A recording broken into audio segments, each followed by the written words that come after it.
Hello everyone, welcome to Afternoon Power Up, your gaming talk show, of course. I'm your host, Cendril89. In today's level, we'll start off with Sony's Fortnite blunder. If you haven't heard of this story, when Fortnite was talked about going to the Switch and then finally showed up on the Switch, everybody was super excited. Very, very happy. Finally, Fortnite is everywhere. I can play Fortnite wherever I want. Get excited. But there's a problem.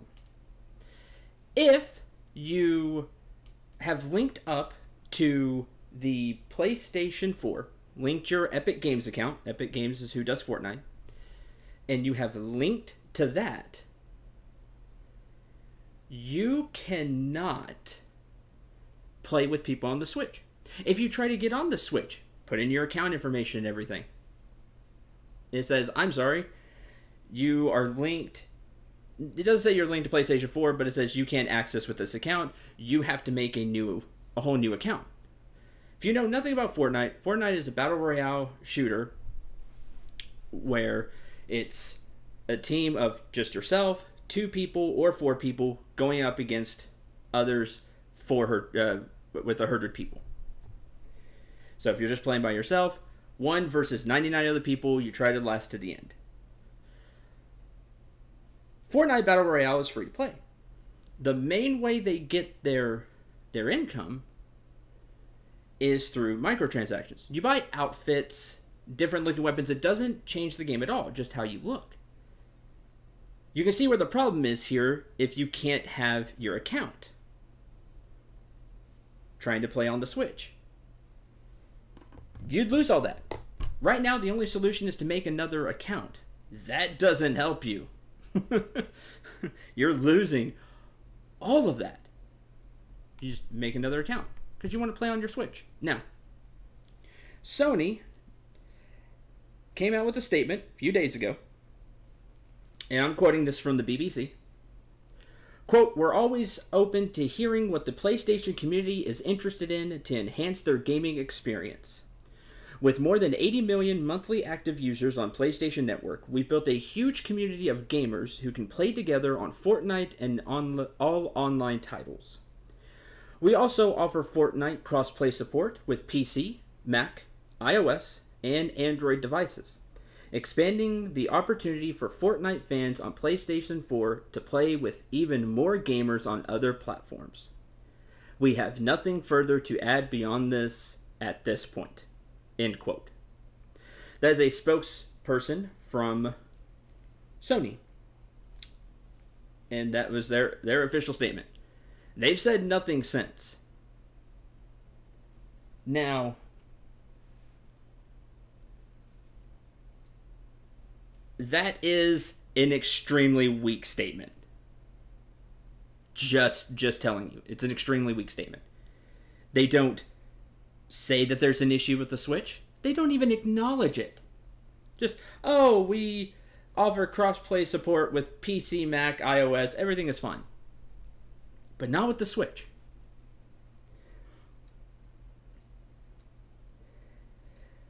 Here is a quote from Reggie Fils-Aimé, President and Chief Operating Officer of Nintendo. You know Reggie.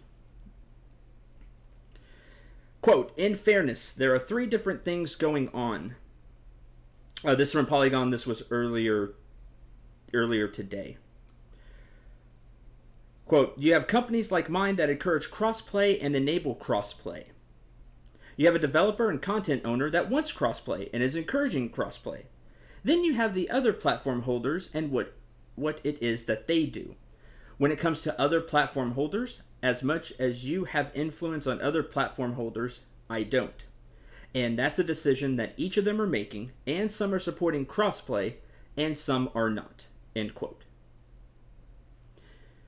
Fortnite was downloaded on the Nintendo Switch over 2 million times in under 24 hours. That is from Polygon. People want to play on their Switch and on their PlayStation. They wouldn't be able to play people who are on the Switch. This is a huge blunder for Sony. It just makes Sony look bad. This is just bad PR. There's no way around it. It is terrible PR for Sony. Fortnite is one of the biggest games going right now. At E3, they had a huge Pro-Am tournament that the views were crazy. People watch, play, consume Fortnite. And then this story comes out. What do you mean that if I linked up with my PlayStation, my Epic Games account with PlayStation, that now I can't play on the Nintendo Switch? This is something to think about with the Nintendo Switch as well in all of this. There are an increasing number of gamers who are buying the Nintendo Switch as a kind of second gaming console. And the reason for that is you can take it with you. Think of it like a bigger handheld console, like a bigger 3DS. People are taking their Switch with them. There are an increasing number of gamers doing that. So a person could have a PlayStation 4 as their main home console, and then they have to go out on the way to work, on the way to some other event, and, oh, I'm going to play 15, 30 minutes on my PlayStation Switch. Or, sorry, my Nintendo Switch, not PlayStation Switch. With my Nintendo Switch, because I can't bring my PlayStation with me. So I have my Nintendo Switch. That's a huge thing. Even bigger than that, though, it's just the look of Sony not wanting to play with Nintendo. When Microsoft and Xbox, you can play on Nintendo Switch just fine. There's no problems there. This is not the first time that Sony has ditched crossplay, though. Has said, no, we're not doing that. This happened, I want to say 2 years now. I could be wrong on this. It could be longer.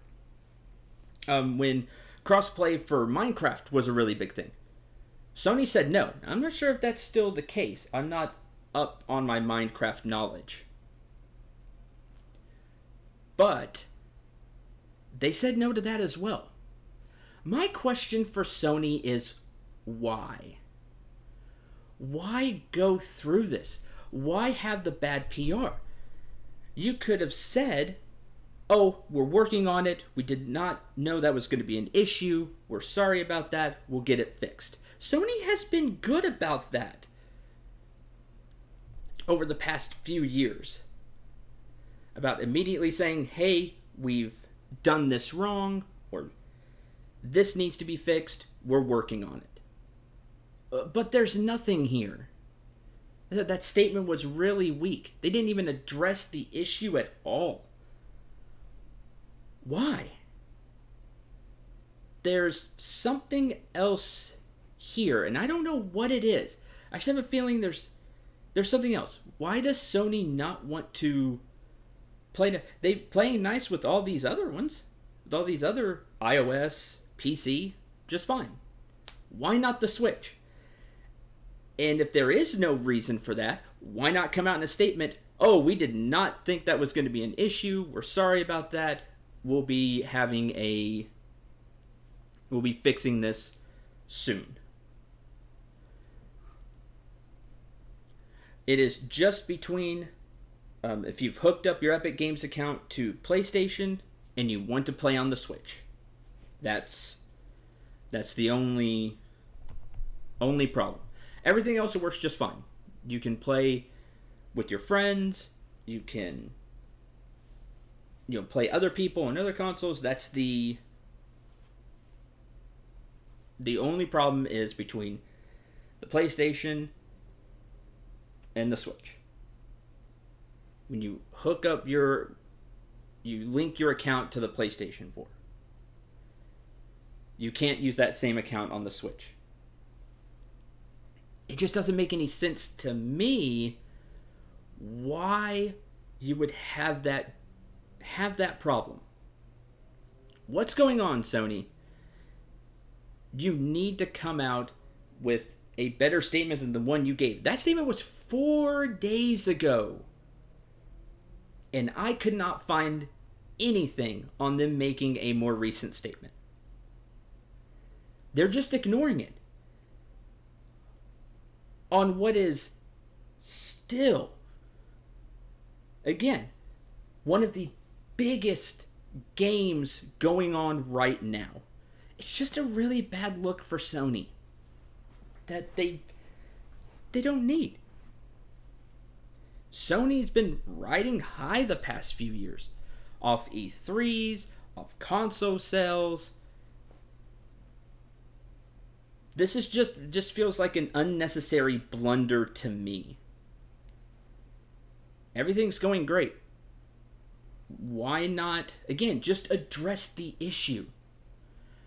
It's not, if it isn't a big thing, like it might not be, you come out in a statement, we did not know this was going to be an issue, we deeply apologize, we're going to be working with Epic Games to remedy this issue, and move on, just move on after that.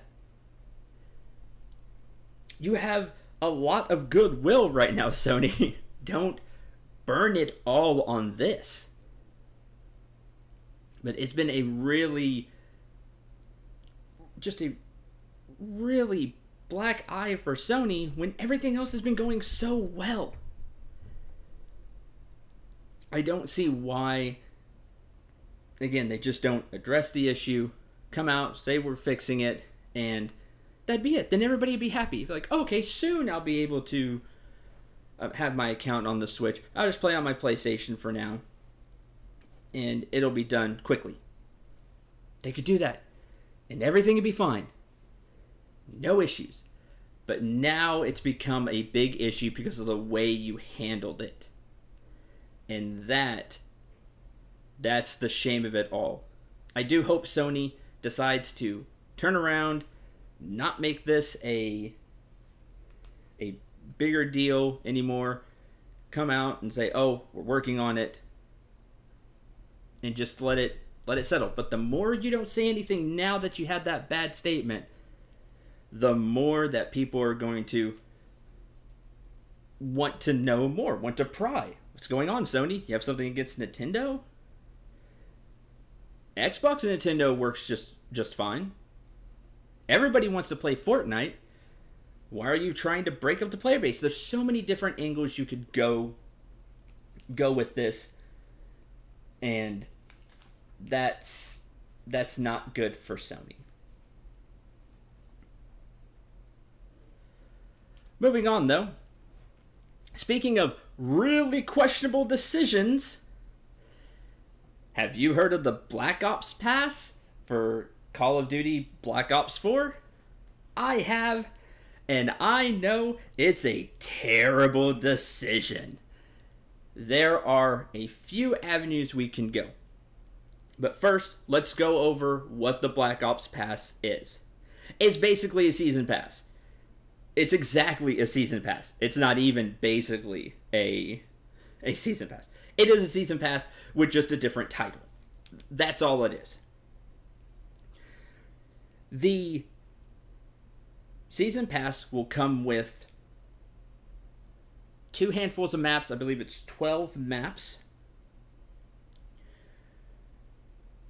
And it will cost $40. And there will be some other games as well, or some other things that are added to it. But it's mainly what you would get in every single Call of Duty season pass that has been for the past several years. Some new maps, a few new guns, in this case, a few new characters, and there you go, over the course of a year.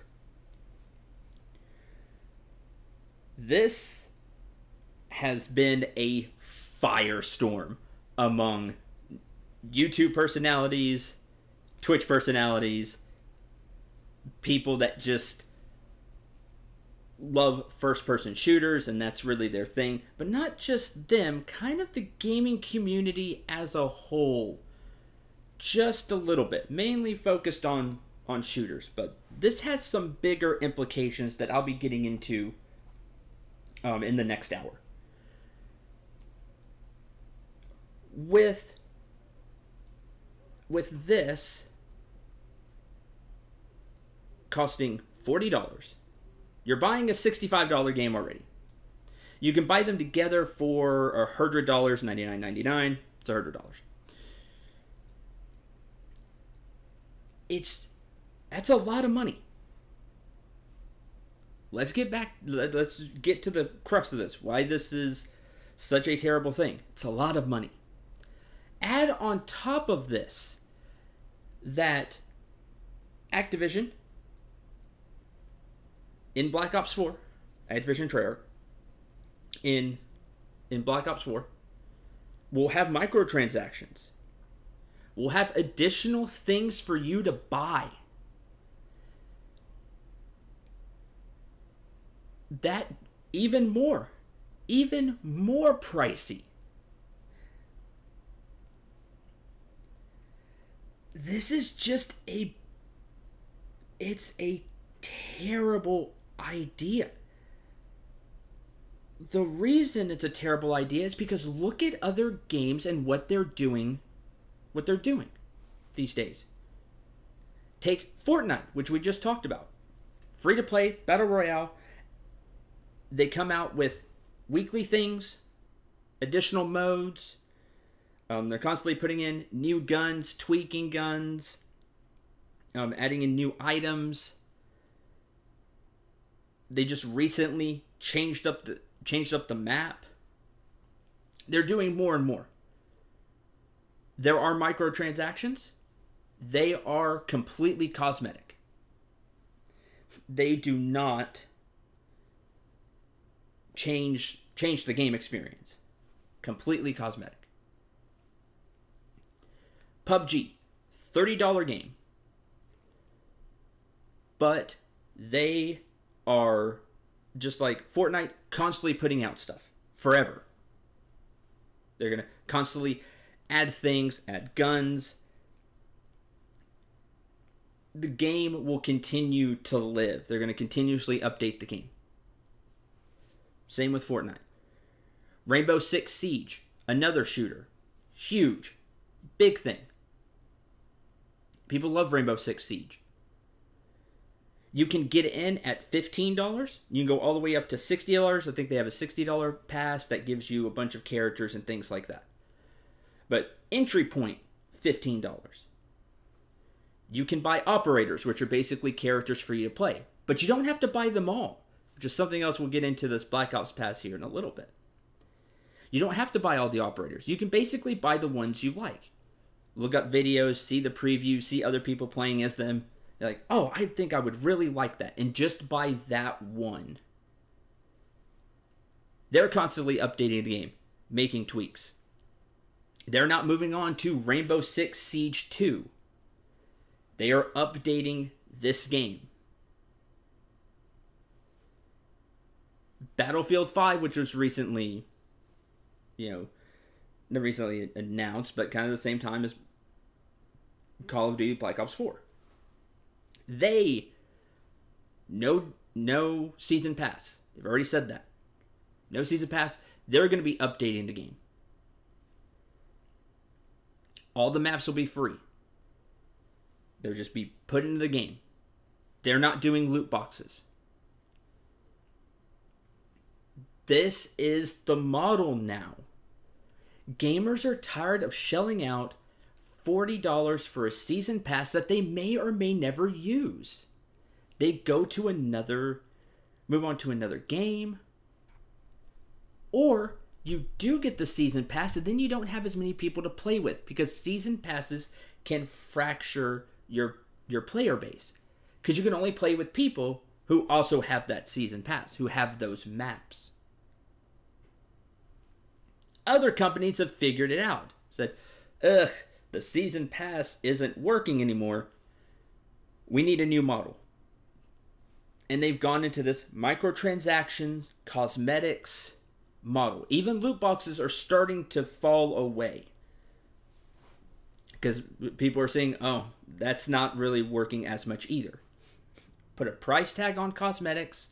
This is what you pay. This is what you get. And people will pay. People love cosmetics. So their characters can look different. If your game is good, if you have a great game, people will pay for cosmetics. That's the way to do it right now, and I think at least in the foreseeable future. You don't affect the game, so people who either don't have money or don't want to spend money on cosmetics don't have to. They just can get what they want and play the game with everybody else. The Black Ops Pass is going against that, sticking with the same model that has worked in the past, but doesn't work anymore. You're going to split up players again. Those who have the Season Pass, those who don't have the Season Pass, as soon as something from the Season Pass drops. Also, in previous Call of Duty Season Passes, you can buy the maps one at a time. You can buy DLC Pack 1, for example. One of my friends does that. He'll end up just buying Pack 1, play it, and then usually moves on to another game, doesn't buy the other packs. They're $15 a piece. Plays $15, gets a little bit more out of the game. He feels it's worth it. You will not be able to do that with this game. Not with Black Ops 4. They're doing an all or nothing thing. You either buy the, quote, Black Ops Pass, unquote, or you don't. It's not a good idea. Again, it's not the model now. Why not go with the times? In so many other ways, they are. They're putting in a Battle Royale map. They're tweaking the game to be more like today's shooters. Not the kind of completely Twitch shooter that COD has been in the past. There are some tweaks there. I'm not a first-person shooter guru. I enjoy first-person shooters, but that's not my forte. But that is what I have heard around the community, that this feels more team play based, to be more of a competitive shooter. You will play esports. You do that with COD already, but this one feels more tailored to it, is what I have heard. So you are changing things to be more like today's shooters. Why not change this? Arguably one of the most important things when it comes to the game as a whole. It's a bad look. Season Pass does not work anymore. There are a lot of gamers who will not want to shell out the extra $40 or extra $35 buying it in a bundle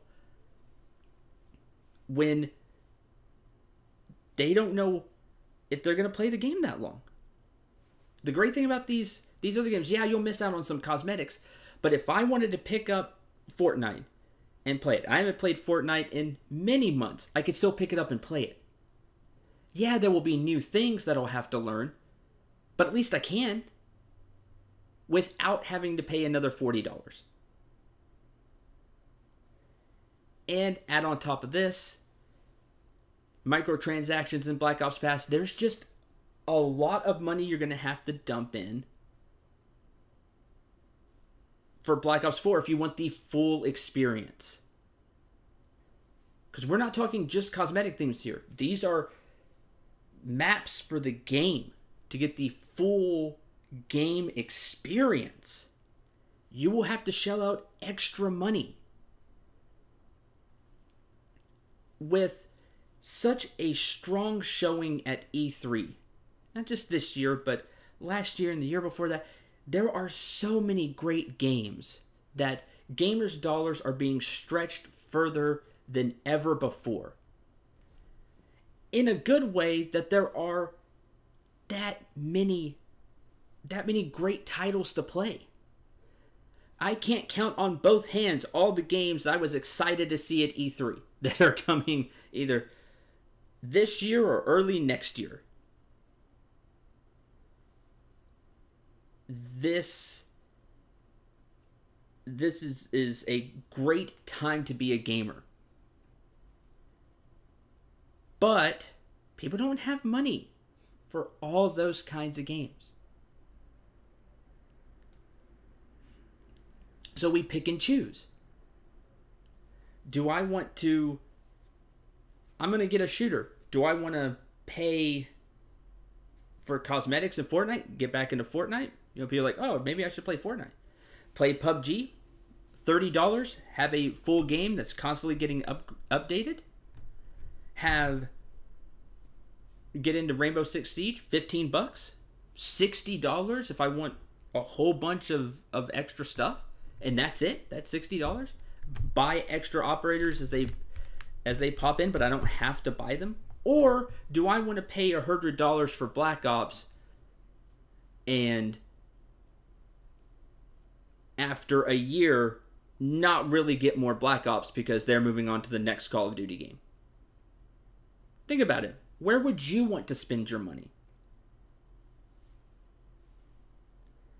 I know what the decision for me will probably be. Again, more on the Black Ops Pass and getting even more into the business side of it, not just the gaming side of it, and why it's a terrible decision there as well in the next hour.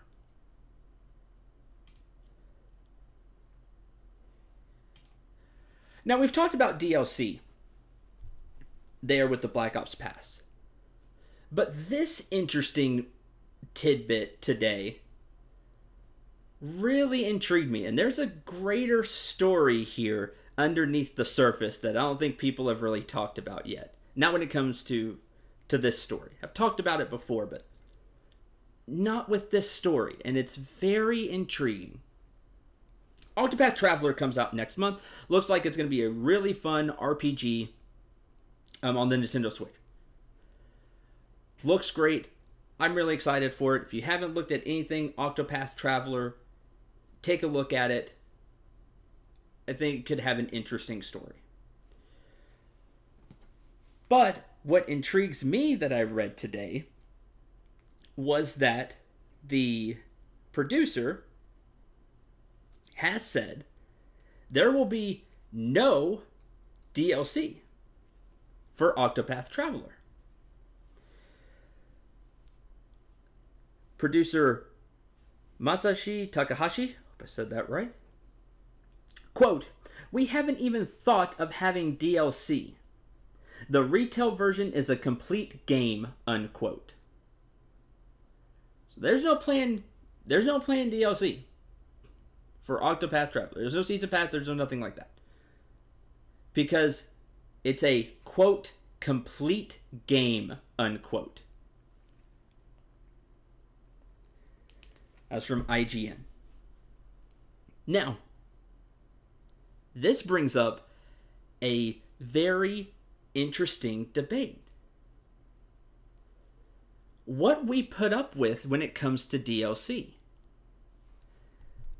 There are many sides to this argument, but trying to break it down just into two camps. There are people who feel DLC is bad because DLC is just content taken out of a game that's put in later to generate more money. Then there's the side that's DLC is great because it gives me more content than I normally would have had. Wherever you fall in the debate is whatever. Wherever you fall in this debate. But where the angle I want to take, that I don't think a lot of other people are going to look at, they're going to be too focused on that debate. The whole DLC is bad, DLC is good. DLC is just content taken out. Everybody's going to be focused on that debate. That's the debate everybody always has. But what I want to talk about is, does every game need DLC? And I don't think every game does.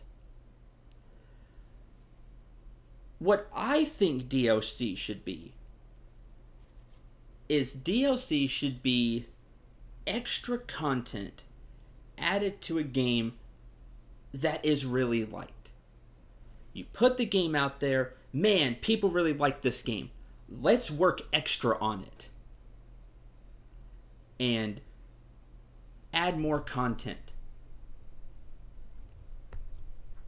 If Octopath Traveler ends up being a great game, then I feel they should maybe look at a $20 DLC that adds a bunch more content, extra stories, and the whole 9 yards.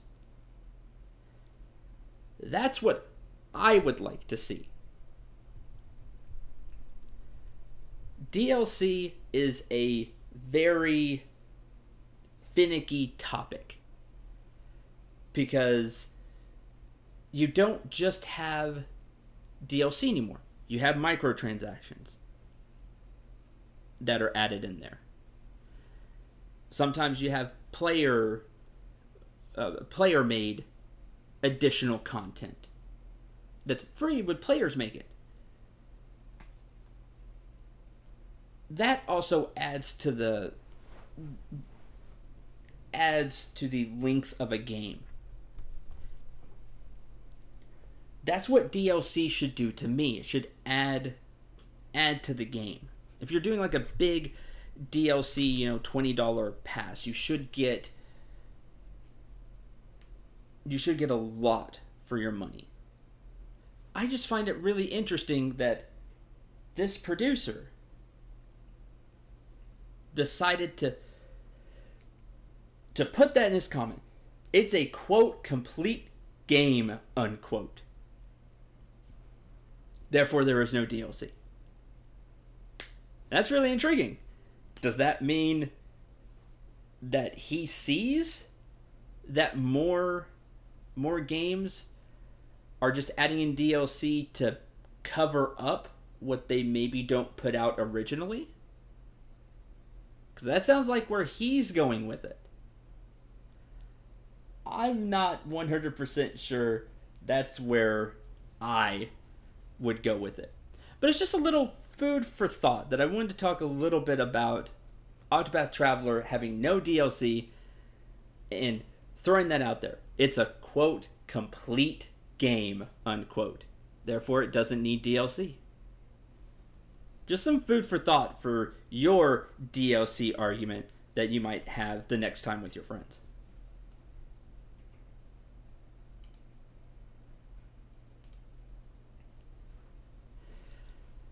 Now, I am a huge Fallout fan. I have played every Fallout game. Even the old ones. 1 and 2 that a lot of people haven't played. Fallout Tactics. I've even played Fallout Tactics. Did you know there was a Fallout Tactics game? Probably not, but you do now. It was pretty, but that's neither here nor there. The rest of this hour, I'm going to be talking about Fallout 76, Bethesda's gamble. If you haven't heard anything about Fallout 76, it is the new Fallout game that will be coming out later this year. And it's doing something that no other Fallout game has done. It will have online multiplayer. This is something that everybody has, that a lot of people have asked for. Shouldn't say everybody. A lot of people have asked for from a Fallout game. They want to play a Fallout game with their friends. Be careful of what you wish for. You wanted an online experience, now you're getting it. But is it really what you want?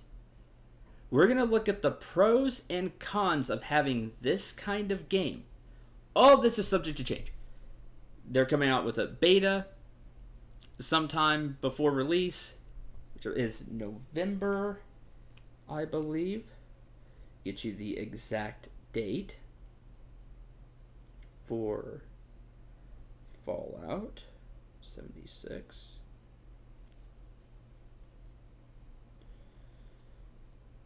The 14th. I do believe. Make sure that's right.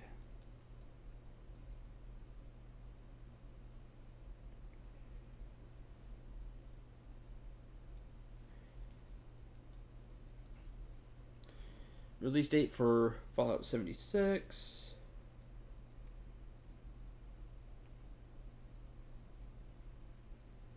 Yes, November 14th. Okay.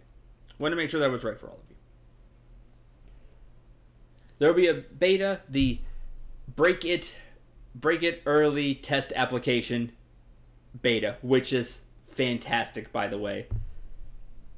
If you don't know Fallout, that's a Fallout gimmick that everything, is. It's B period, E period, T period, A period, beta, but it like stands for something.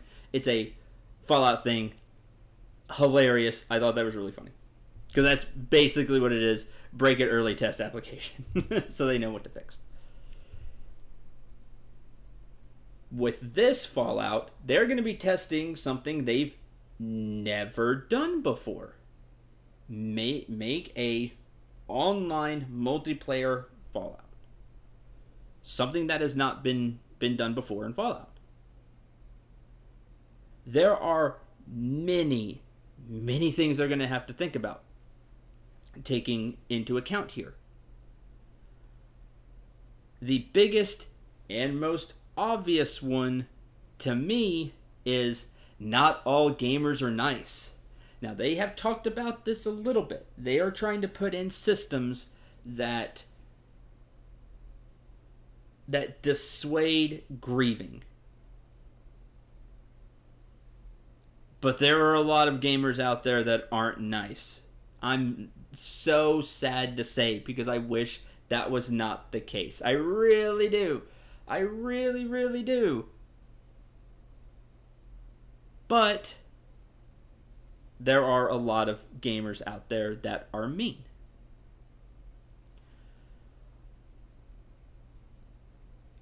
People at Bethesda have tried to cut this off at the path. Try to get in front of this.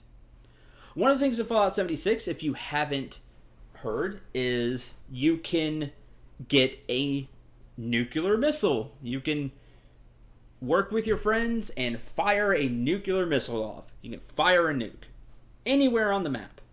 Now, you could fire it at a person you don't like and completely blow up their base. That was what people thought of initially when they said this. Wow, there is just going to be a lot of people blowing up other people. And that's no fun for anybody. Two things that they have come out and said. Bethesda's come out and said. One, it's really hard to get access to the nuke, first of all. Okay, great. But second of all, even if your base that you've built, because building is returning from Fallout 4, you will not completely lose the structures. Everything will be damaged. You'll have to spend resources to repair it, but it's not like it's wiped off the face of the earth and you have to build over from scratch. You won't have to do that. Okay, that's better. They've also talked about that you get bonuses if you play with PvP on, but you don't have to. I really need to know more about this system. And I think that's where everybody is right now when it comes to Fallout 76. What do you mean by that? That I need to play with multiplayer and PvP enabled to get the full experience? Is that what you're saying?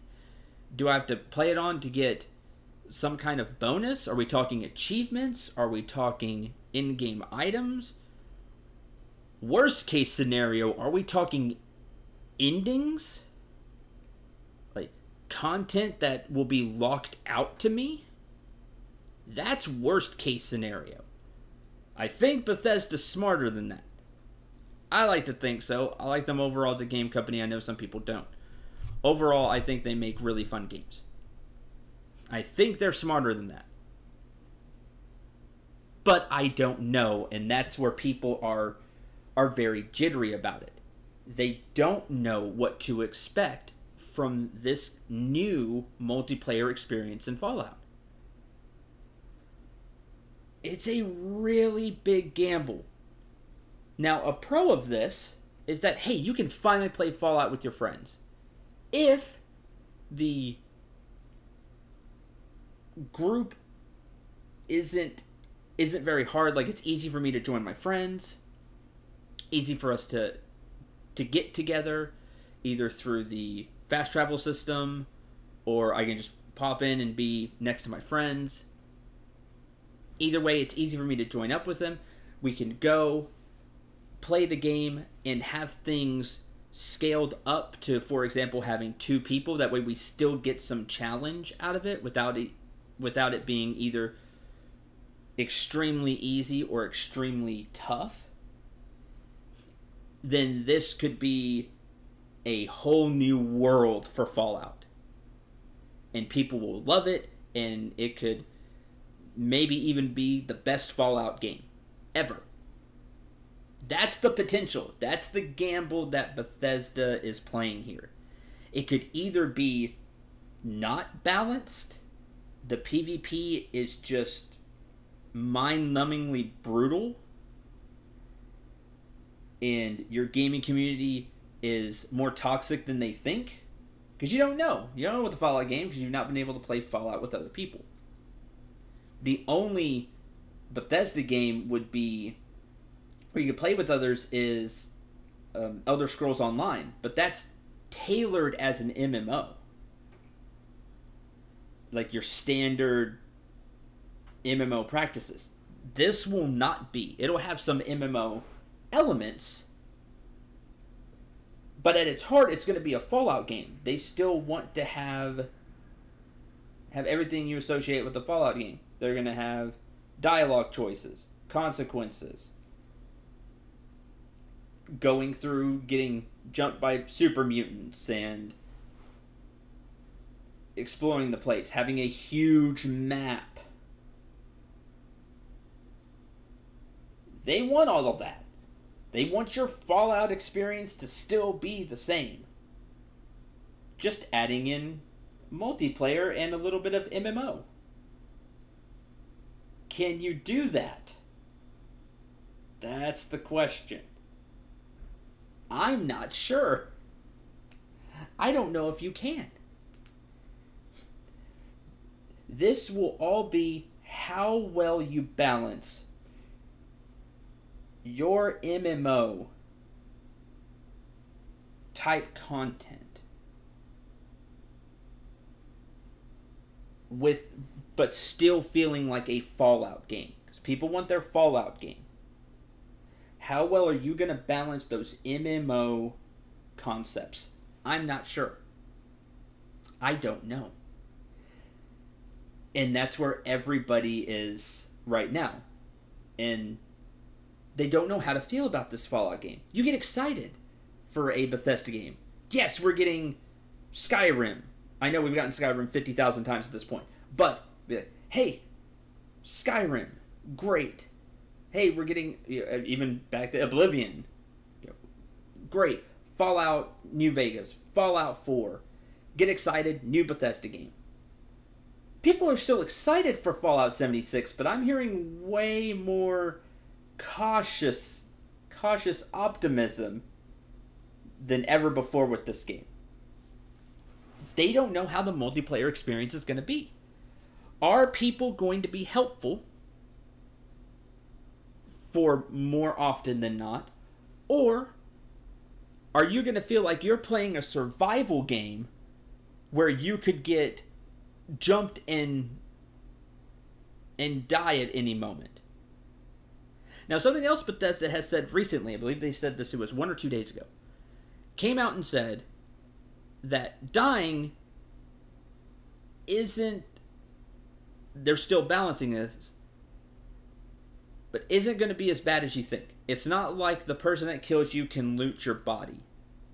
They have said that, so it won't be quite as bad as the survival game. But they've also said they're still tweaking it. So at the end of the day, in November, we put in Fallout 76. I get together with some friends and start playing. How is it going to be? Are we going to lose? To lose gear? Maybe they put that in. What if we lose caps? We lose cash. Items. Progress. It's all up in the air. And the way Bethesda's statements have come out, it kind of makes it sound like, to me, they're not even 100% sure what all they're going to do with this. Which is why the beta will be so very important. And if you have the option to play the beta, I encourage you to, whenever a thing pops up, tell Bethesda how you did, or you can go here and tell Bethesda what you think. That you tell them anything that could become grieving, could be trolling other players. If the PK rewards are too high, if you lose too much when you die, because we don't want a survival game in that way. There are plenty of other ones out there like that. When I think Fallout, that's not how I think of Fallout. Yes, it's a survival game, but I don't want to have to worry about a player shooting me every second that I'm playing the game. There is so much up in the air here for Fallout 76. I hope that Bethesda gets it right. I really do, because the option of playing with friends in a Fallout universe, to me, just seems like a blast. Going up against super mutants, or death claws, or giant scorpions. Anything and everything they're going to throw at us here. New options, new enemies. Bigger map, we can just go exploring. All of this and more. Doing it with a friend sounds like a blast. With this, let me touch on the other thing that I really am worried about. My favorite Fallout game is New Vegas. Fallout New Vegas. I also really like Fallout 3 a lot. But I love New Vegas because I felt my decisions in Vegas really mattered. I always got that feeling when I played Fallout New Vegas. And it's a big thing for Fallout in general, that your options matter. Your dialogue choices matter. Your stats matter in terms of the options you have for dialogue choices. The dialogue is important. I'm afraid of losing that in this kind of game, in a Fallout 76, where more time will be spent on polishing the multiplayer aspects of the game, to where story options are diminished. That's what I'm afraid of. That's not just me either. People who love Fallout's story and NPCs, they're afraid of losing that. And I think it's it's a real concern. We already know there's going to be probably less NPCs in some ways with Fallout 76 because of lore, and I'm fine with that. Because Vault 76, which you're going to come out from, is one of the first vaults that opened. So there won't be a lot of people out there. Cool, I get it. But I hope that's not your plot way of explaining why we lose a bunch of dialogue options. That'll make me really sad. You can have multiplayer options there, like dungeons, going and exploring, but you still have NPCs to talk to. This is the juggle of a multiplayer story game, a game that has a lot of history in, like I said, dialogue options, story choices, and now making that a multiplayer game. Because how do you balance those two things? For a extremely recent example, let's take another game at E3. E3 just happened last week. Let's take another game from E3, Anthem, and what we have heard about that game. You can play with your friends. You go out, do missions, dungeons, etc., explore with your friends. Then you go back to town, and it becomes a single-player instance where your choices do matter. Your dialogue options matter. But then your friend can go and do the same thing. Their dialogue options matter in their instance, their single-player instance. Their town is just for them. And your town is just for you. That way your options still matter. I don't think Fallout 76 is doing anything like that. So how are they going to tackle this? You make your decisions as a group? Then what? What happens if I play longer than, let's say, Doc, for example? Dr. Hoovian, my friend. Let's say he keeps playing, and then I jump into his game. So I just live with his options, and we go on. How many options are there going to be if you don't want to deal with that as Bethesda? You want to focus more on gameplay and the multiplayer experience. You see what I mean? It is a task to juggle a multiplayer experience, an MMO multiplayer experience, with a traditionally story-based, single-player, options matter, meaty game. You now have to balance those, and you have to try to make both sides at least somewhat happy. At least somewhat happy. I'm not saying Bethesda can't do it. They might have some master plan of how it's all going to work, and it'll work out beautifully, and we'll have one of the best Fallout games of all time. Just best games of all time. That's possible. You could also end up with a game that's not balanced really well.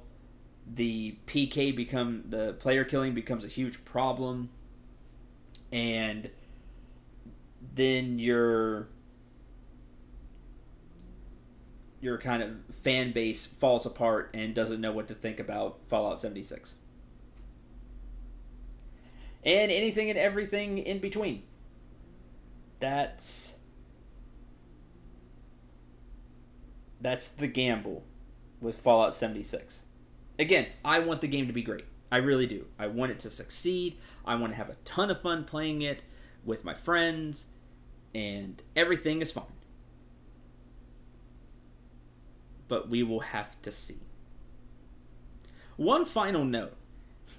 I'm a person in Fallout games that does enjoy the shooting mechanics in more recent Fallout games. You know, Fallout 3, New Vegas 4. You know, the aim down sight, fire. I also like VATS. We've not heard anything about VATS, which is a big thing for some Fallout players. You can't really make VATS work in a multiplayer game. So what are you doing? What are you doing with it? Will it just be you still have the AP of VATS, but it makes it as auto hits? And you just turn it on and then you automatically hit the enemy? Because that could be disastrous in multiplayer too. Do you just ditch the VATS system? Like, that'll be sad because people like the VATS system. We're not sure. If you don't know VATS for Fallout, it is a mechanic where you slow down time extremely, like you make it to a crawl, and you have so much AP action points, and every action takes so much AP, but it slows down time to a crawl, and then you can choose what you want to do instead of having a free, like a first-person shooter. It makes it very tactical. So you spend your AP, you could shoot specific body parts, and it'll give you a percentage to hit. You can take items during that time using AP, throw grenades, etc., etc. And every action takes so much AP. And yes, VATS does stand for something like everything else in Fallout, the Vault-Tec Assisted Targeting System. Thank you. Thanks for that one. What are they going to do with VATS? I've not heard them not talk about it at all. Could just disappear. Could be an aim assist where you don't slow down the time. But I don't think that would work too well. I don't know. I don't know what they're going to do with VATS. But I hope that they have... Of course, they've thought about it. I do hope it's in the game in some fashion or form. Like, maybe you can use it on enemies as like to help you hit enemies. Like, just auto hit, but you can't use it in the PvP. That might be a compromise. I do hope to see it soon. That's going to do it for this hour. We're going to reset at the top of the hour where we'll be getting into a news story that broke today that I think has a lot of implications across the board in gaming. We'll be getting to that next. This is Afternoon Power Up. I'm your host, Cendril89.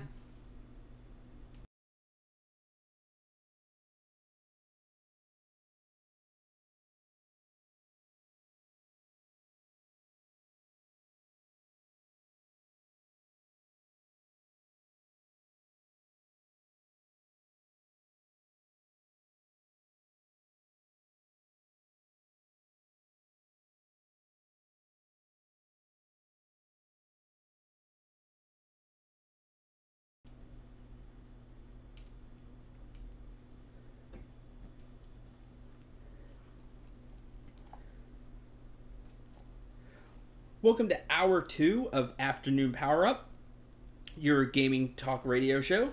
I'm your host, Cendril89.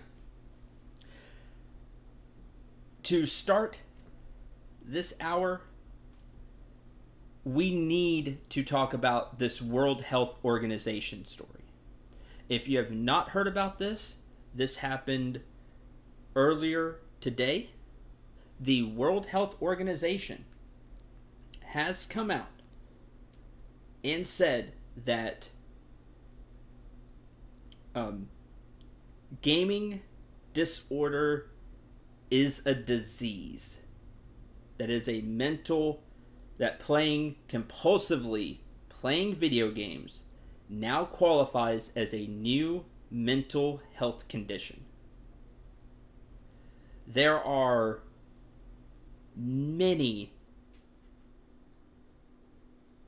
things to talk about here when it comes to this. As a longtime gamer myself, this is from Time, that the WHO, the World Health Organization, is classifying gaming disorder as a separate addiction will help governments, families, and healthcare workers be more vigilant and prepared to identify the risk. The agency and other experts were quick to note that cases of the condition are still very rare, with no more than up to 3% of all gamers believed to be affected. That is a quote from Time. You can find articles on this everywhere. Associated Press, gaming sites like Kotaku, GameSpot, Game Informer, everywhere. This is not just a gaming story. This is a news story. And we need to talk about it. Let me start with the positive. I think it's great that we can recognize that some people, that a very slim margin of people do have a problem where gaming is above their basic needs, about taking care of themselves. I understand that, and I think it's great, and it's a conversation we do need to have. I think that's great. However, all the connotations of this are not great. Like this is going way too far. Where do you draw the line? How do you tell a government, for example, that, okay, this is, that, quote, gaming disorder, unquote, is a mental health condition, that people need help? Where is that line? Is it 4 hours a day? Because governments need concrete. They need to put lines. Because if it's a disorder, like I said, this isn't just a gaming story. This is a story that has transcended that. This is on USA Today. This is on Time. This is a huge story that has broke today. Looking at it from the government perspective, where's that line? Where does, I need help, therefore I'm going to ask for government aid come in? Is it at you play 4 hours a day? 6 hours a day? 6 hours a day, I qualify. I'm not just a streamer. Apparently, I have a problem. Is it 3 hours a day? Like, I have a huge problem then. Where do you draw this line? Joking aside, where is this line? You're going to have to be more specific with this. Then, let's put on top of that the stereotypes that we'll be getting into here in a few minutes about gaming stereotypes. I have a whole nother story for that. But what about those stereotypes? Like, what if parents start to panic? Their child just loves games, but no, they have something wrong with them instead. It's not that they love gaming. That they have a disorder and need treatment, need medicines. This is the road we could be going down here, ladies and gentlemen. that the World Health Organization has opened up. This is dangerous because what next also? Not just talking about gaming. So you spend a lot of time gaming. Okay. What about people who watch TV? Just sit and watch TV. They enjoy that for 6 hours. Or do I have something wrong with me? What if that is where we go with it?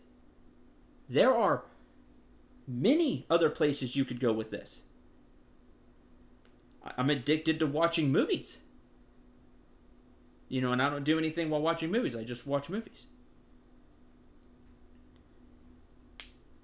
I'm not saying there aren't a very small amount of people who legitimately do have a problem. And gaming has taken over their life to the point to where they don't look after themselves. They don't get their basic needs because they just focus on gaming. And that's a problem. Let's make that clear. But that's, let's say, 1%. World Health Organization said, no more than 3%. Let's say 3%. What about the other 97% of us that do enjoy gaming? How are we going to be looked at? Because there are already gaming stereotypes out there. How are we going to be looked at that you have a disease? Kids out there who just enjoy playing video games. It sparks their imagination. It lets them talk to friends that are farther away. Maybe they've moved and don't have friends in a new town yet. Trying to get accustomed. Hey, they can talk to their friends and play a game online. How are they going to be looked at? Are parents going to panic? There are a lot of parents out there who don't like gaming. Of course, I'm pro gaming, but there are a lot of parents out there who are anti-gaming. This is another thing for them to hold on to. Well, now it's a disease. I can't have my son or daughter catching that. And you think I'm crazy saying that? There are a lot of crazy people out there.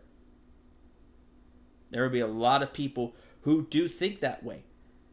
And deprive a child of having that experience. Gaming can do so much good for people. Personally, gaming changed my life for the better.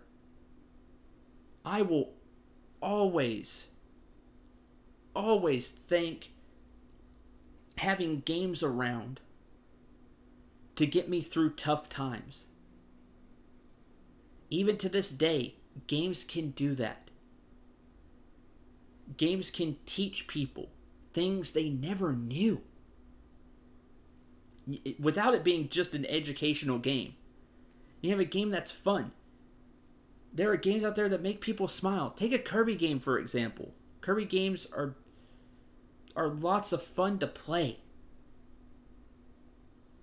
There are games that can teach you things.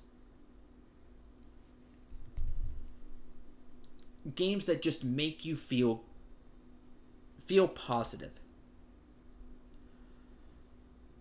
I'm extremely afraid that this announcement by the World Health Organization is going to cause some people, probably just a small amount, but a small amount of people to panic.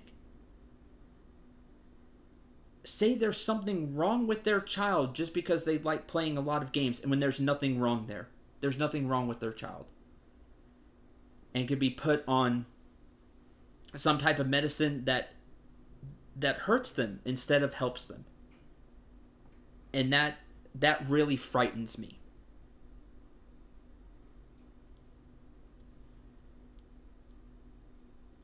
I don't I don't know how to feel about this. Overall, I'm very, very sad and very, very worrisome about this announcement from the World Health Organization. And again, there are a very small amount of people who do need help.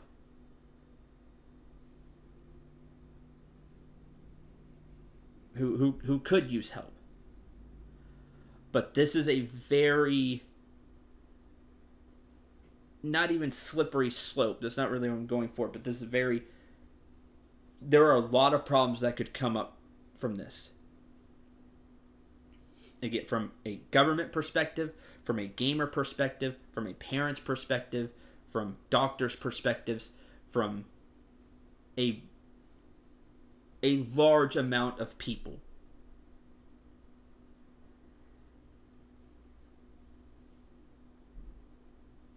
I don't know if it'll affect the gaming industry at all. People love playing video games.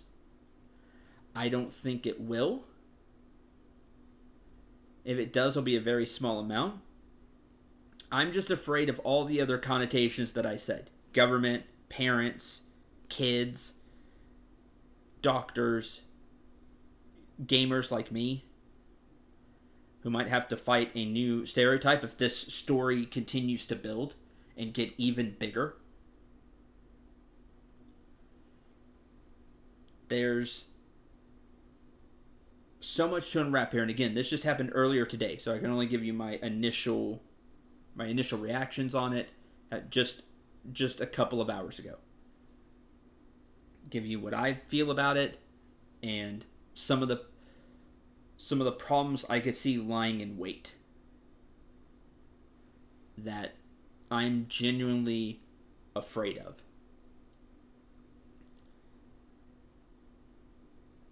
I do hope that people don't just immediately cling on to this for whatever reason and either use it as their a way to stop kind of this progress we've had in gaming communities, or kind of use it as the torch to want to burn the gaming industry down, because I'm sure there are still people, they're much smaller now, I'm sure, but there are probably still people who do want to do that. I hope that doesn't happen. I really do.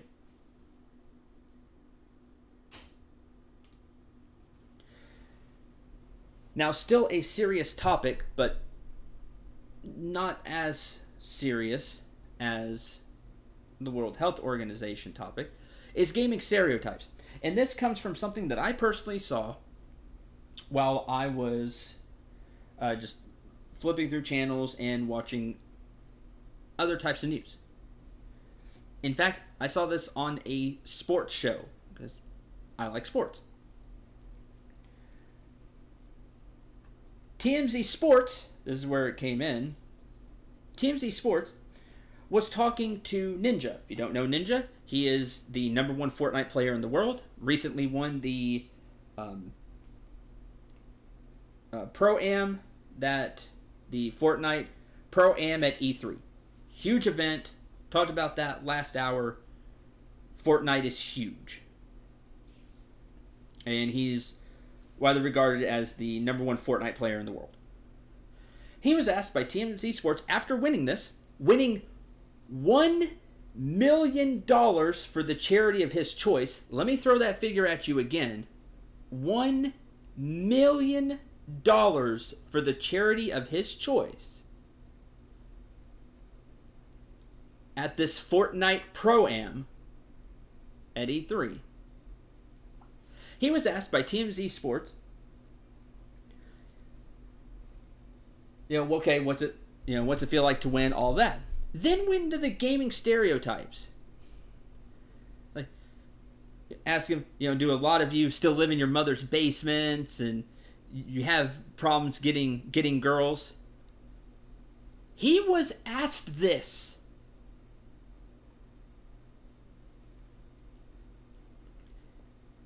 he showed his wedding ring.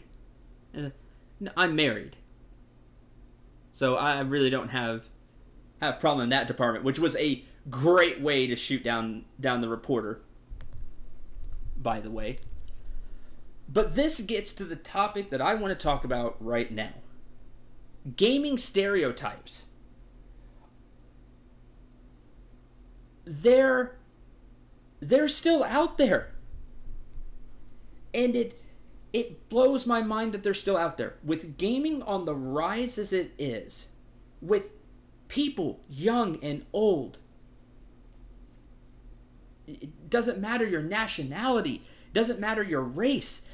So many people play video games that there is still this gaming stereotype out there that everybody, is just a 35-year-old middle-aged man who sits in his mother's basement eating Cheetos and plays games for 8 hours a day.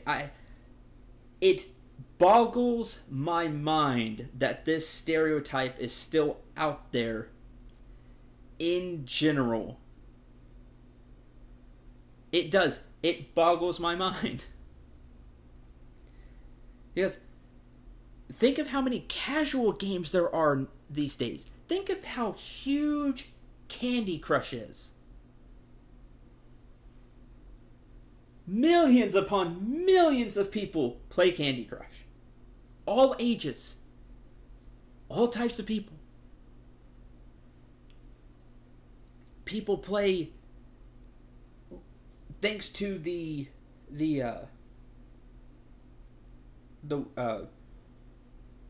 more recent Nintendo consoles, the Wii, the Wii U, the Switch.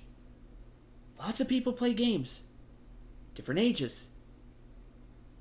Different young, old. Play video games. And we still have this negative stereotype about gamers out there. I don't know how you fight it, other than just keep doing what you do. But it really blew me away that gaming stereotype is out there. Jumping off from that is a serious topic, and that's bullying in games. And this goes to the stereotype topic we're on. We have these people with anti-bully programs. It's becoming a big thing. I was bullied as a kid. I was bullied quite a bit as a kid. The same thing is happening these days, some 20 plus years later, but it's happening a lot in games. And I feel personally it's something that needs to be talked about more. Needs to be talked about not by me, but by huge personalities. People with big voices, big pull. You have this negative connotation of female gamers. That Night, my fiance, I've heard all the stories, but she said, yeah, they're all true. She plays online, and if you hear a female voice, a lot of people will get under her. Oh, female gamer. Of course she's going to play bad. Like, that's still a stereotype out there. There's these stigmatisms out there about gamers still, which I thought we were past. Maybe not necessarily the female gamers completely, but I thought we were making progress, at least, in both female gamers and then gamers as a whole. And this weekend, it opened my eyes again. It's like, no, we still have a long way to go. And it's very disappointing. It's very sad that we still have such a long way to go.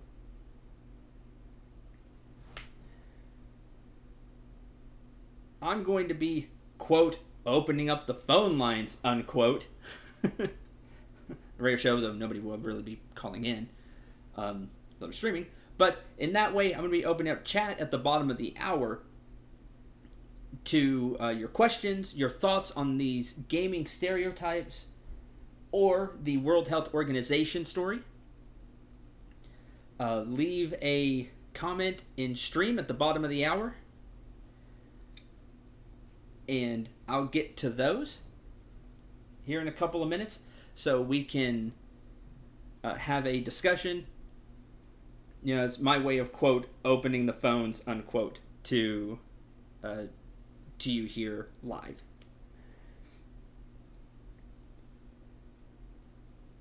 I didn't think gaming stereotypes existed that much still. I remember growing up. I was young. I'm older now. I'm 32 now. But when I was young, I played Dungeons and Dragons. There was this stereotype of Dungeons and Dragons players that has these days been completely flipped on its head in many ways, thanks to shows like Critical Role, for example. And just people becoming more aware of what D&D is. It being just a tabletop game that you play with people. I am hoping at some point this happens with gaming as a whole, especially as gaming starts to transcend into other mediums. Like sports, for example. Esports are doing nothing but growing. So you'll have sports channels. You'll have sports people asking questions. The media needs to become more knowledgeable as a whole, or hire people that actually know something about video games, that know something about the game. Please do that. As a person with a communications degree, like I have, nothing annoys me more than seeing a reporter out there who doesn't know a lick about what they're talking about. Hire somebody that's knowledgeable. It'll add credence to your organization if you do that. Please do this. As gaming grows, as esports grow, and get into more and more into mainstream sports media, I highly encourage these sports media channels to have somebody that's knowledgeable. Because the little bit I've seen, you don't. Please fix that. It'll help a lot. That's so important, and it will stop these, well, it won't stop, but it could help with some of these gaming stereotypes, because you'll have a bigger voice.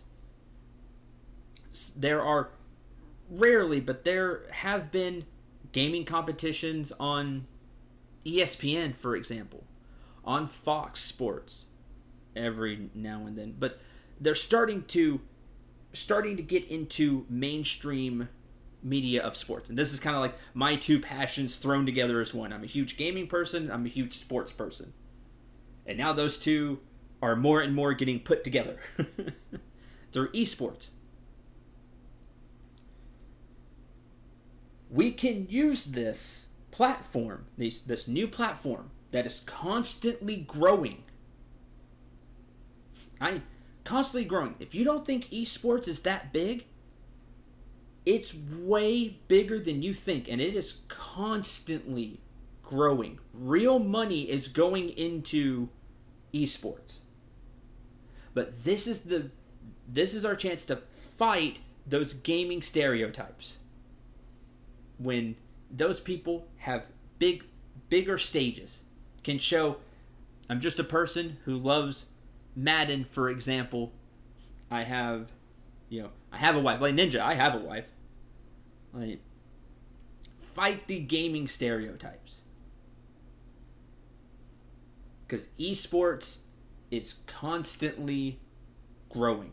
And this is a great chance. Use that vehicle to push forward and fight these gaming stereotypes. You know, the negative ones. All the negative gaming stereotypes. There are still sports who struggle with their own stereotypes. We can try to use that vehicle to push forward positive change. I hope that's what it's used for. You know, anti-bullying campaigns, positive speech about female gamers, about gamers in general. Break through those negative stereotypes. This is a great vehicle that I see to do that. I hope it is used. I really do. I really hope it's used.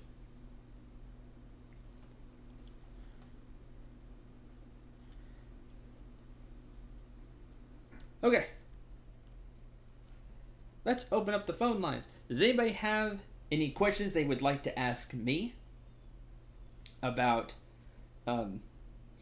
or just their own comments about World Health Organization, gaming stereotypes, or anything we have talked about over the course of this show? Leave them now. I'll get to them, and we can see what you all think about some of these topics.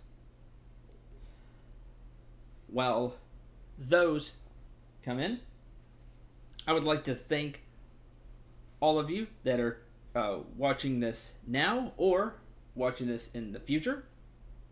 I will be putting these up as kind of a podcast, you could say, on my YouTube channel, which is the same as it is here, Cendril89. You'll be able to find them there, and you can also follow on Twitter at Cendril89 and get updates to when I stream and projects like this that are more new, or when I try something. You can also follow the Twitch channel, which is also Cendril89, and see when I start streaming, whether it's Afternoon Power Up or a stream through, you say, of different games. Cool Clever Stone says, I really don't like this WHO situation, World Health Organization. Knowing how a good number of governments are right now, I can see limitations on the amount of hours you can play video games be put in place. That is a fantastic point, Clever Stone. This is what I was talking about with governments. Governments will need more information, because what if they take it to the extreme, and not just for people who be like, okay, well, I need help. Be like, okay, well, do you play this many hours per day, this many hours in a week? Okay, you need help. It could become the opposite, well, kind of the opposite of that situation, and governments could start putting in place, okay, there are limitations on how long you can play games. You play games only 2 hours a day. and they have a way to figure out a way to monitor that internet usage or something if you play online. And if you go over that, fines. Or if they go even more to the extreme, maybe have it be like a misdemeanor. I don't think that's going to happen. I really don't. But now the card's been played. We'll have to see just what comes of this. Because a government, people look at it and go, okay, maybe my child really does have a problem. And let's say they're one of the few that do. It's like, okay, great. They have a problem, we can give them help. That's the positive way of looking at it. But like Cleverstone said, that's the negative way of looking at it.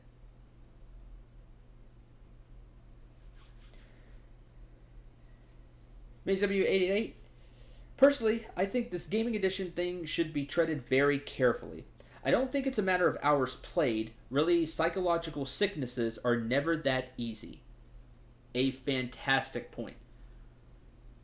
It really does need to be treated carefully. Again, we'll have to see where it goes from here. You can say it's a sickness, but then where do you go from there? Treatments. How do you define it? See, I'm in that boat. It's not matter of hours played. It'd be hard to completely identify, but you'd have to come up with tests. You'd have to come up with ways to show, to prove that you have this disease. Quote, disease, unquote. Disorder. Excuse me, disorder. It's not a disease. This disorder. To show that you have this, quote, gaming disorder, unquote. But in the terms of a government, they don't necessarily look at that. They could put in legislation that just, as a preventative, quote, preventative measure, unquote, limits the amount of time you can watch games. Then, as a gaming person like me who fights for games, okay, I want limits on other things. I want limits on just to fight back, on limits on how many movies you can watch. For example, I can come up with a better thing than that. But there could be some real back and forth. Then money gets involved. Gaming companies start to be like, whoa, wait, what do you mean you're going to limit how many hours people can play games? Then there'll be more studies. It's a really big slippery slope that I don't know where it will end up.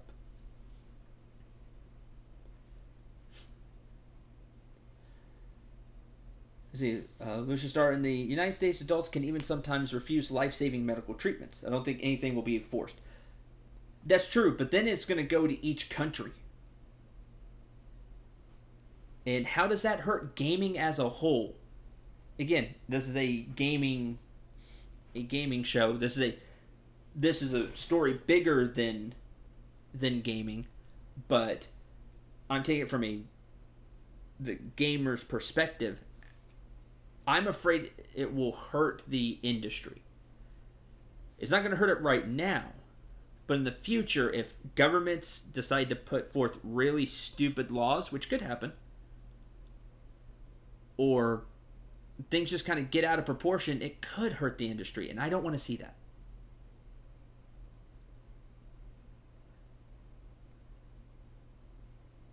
Yes, there are regulations on loot boxes as well in a few countries.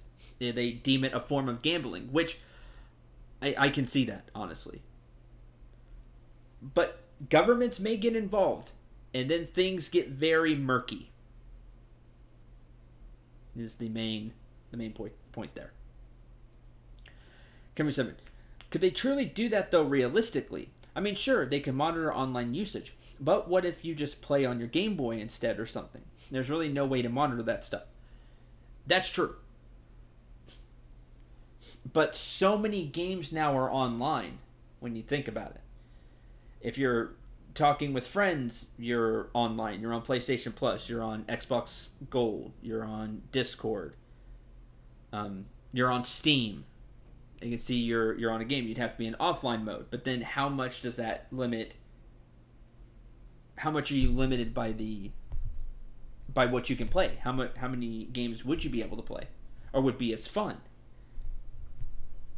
It's a very, very slippery slope. Now again, we're extrapolating to years in the future. That's what we have to do. Yeah, this just came out today. Let's see what truly comes of it. Nothing may truly come of it at the end of the day. It'd be the same thing as somebody having like an eating disorder. It doesn't affect many people. It just affects a few people. It'd just be another disorder in tens of thousands of disorders, and it's not a huge deal. I'm kind of talking if it goes really bad and how it could hurt an entire industry. Things like this have happened things like this have happened along the history of humanity, really. Every source of entertainment has gone through something like this in some shape, way, fashion, or form. And they come out of it. Because if people enjoy the industry, then the industry will stay. That will be how it works. We just have to hope that government doesn't get too involved and put all these regulations and things in place, even more than there are now. That's when things could become a huge headache and become a big problem. Because those government people know nothing about gaming. Let me assure you, I'm probably 99% right on that. Sure, somebody there may know gaming, but governments overall, I don't think do. And they jump to a lot of wrong conclusions. Let's hope they don't do that here. Any other comments? Anybody else on the phone lines? That's where I get to be like a radio show, but it may not exactly a radio show. If anybody else has any other comments comments or questions they want to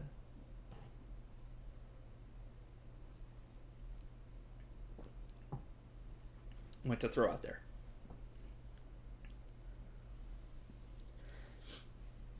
Governments won't know gaming until millennials are in Congress in droves. That won't happen for, at least in United States government, for another 12 to 15 years.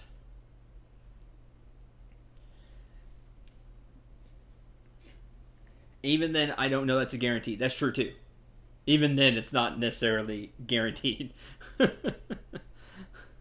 But it is...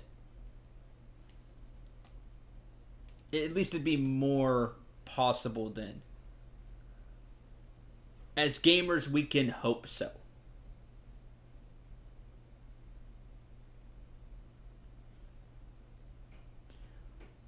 What else is next? Movies, music? Exactly. Maybe. Like I said, they've kind of already had their battles. Now it's gaming's turn. Whatever the next source of entertainment ends up being down the road, in some, whatever it may end up being, we'll have to go through these battles too. Radio did, TV did, music has, and still kind of does in its own way.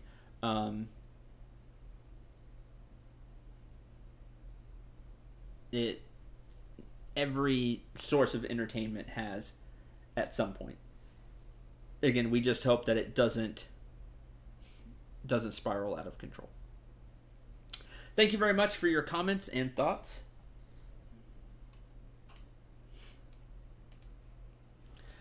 And one last thing. Would VR count as this new shiny thing is evil? Very possibly. If VR continues to explode, and when VR continuously gets better and better and better, and it becomes more and more mainstream, definitely VR could be the next thing that has to go through these kind of battles. Very, very good point. Thank you very much, Binary, for that one.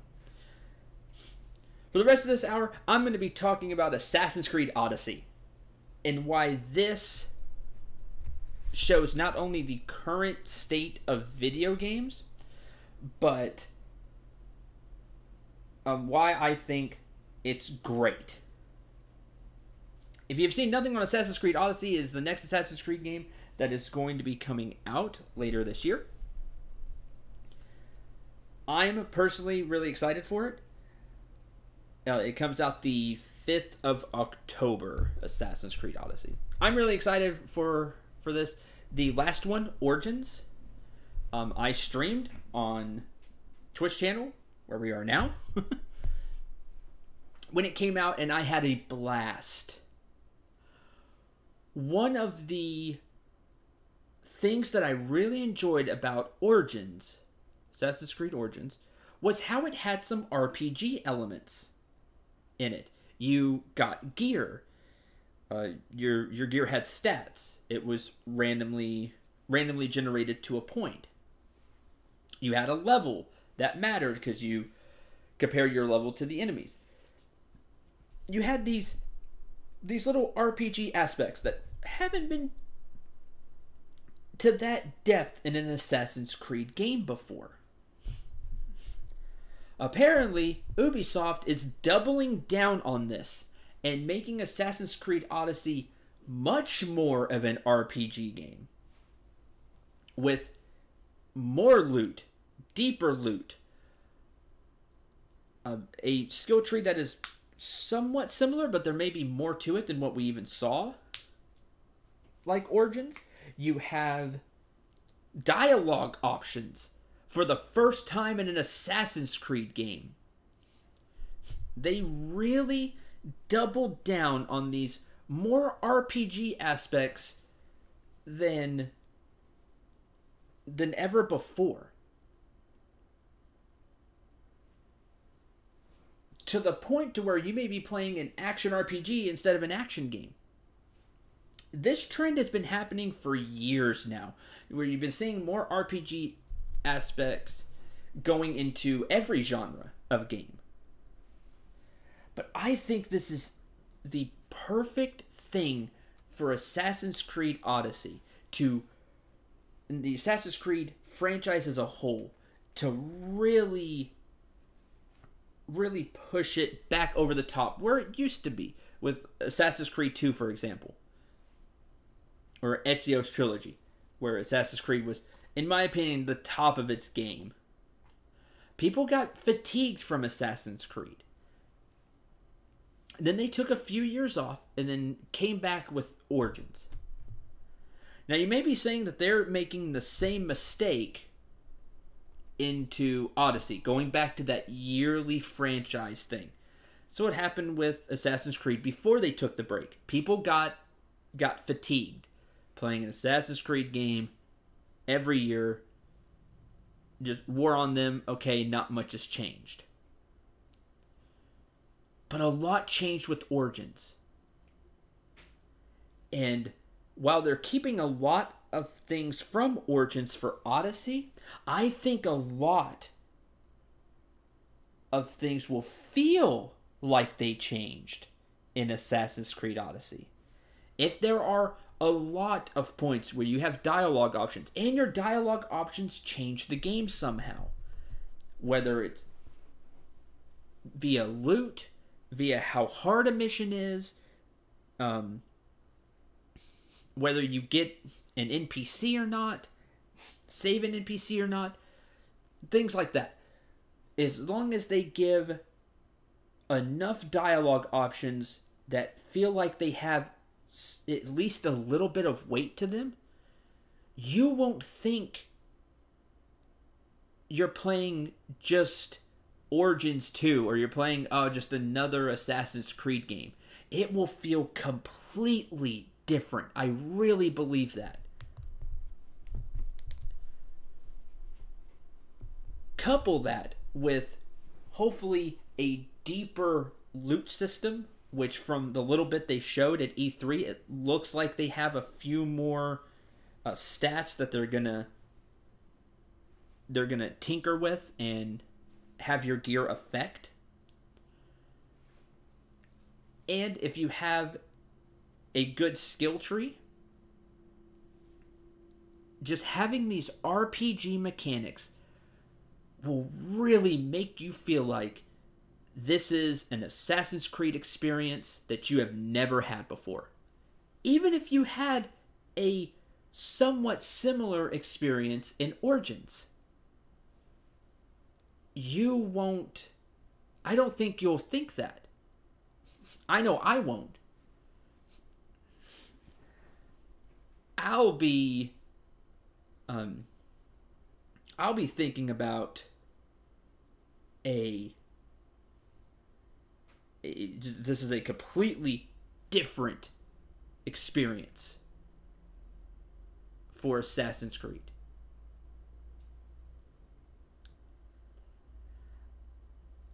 I don't know how they're going to make it work, because you have to think about the animus, right? You have to think about history and all of that, and history has to play out a certain way, and things like that. I don't know how they're going to address that. I really don't. Zero clue. Personally, I don't care. Personally, I don't care, because I've always thought the animus thing was silly. And going into the whole real world timeline thing, going back and forth, I never really enjoyed it. And to me, it usually took away from the games instead of adding to them. Now, that's just me personally. A lot of people will not agree with that. Me personally, that's how I feel about it. So, I don't know how they're going to address it. I hope they have some clever thing that they do with Odyssey to make it work story-wise. I just think it's great that they're trying something like this. I really enjoyed Assassin's Creed Origins, and I think a lot of people did. They felt like, oh man, this feels like a great Assassin's Creed again. I think that a lot of people really liked what Origins brought. And they decided, you know what? Let's really go for it. And that's what we're getting in Assassin's Creed Odyssey. And I'm personally very excited about that. If they can, again, just expand on what worked in Origins, more loot, different statistics for it, a deeper skill tree, and those dialogue options, where it's not just dialogue options to have dialogue options.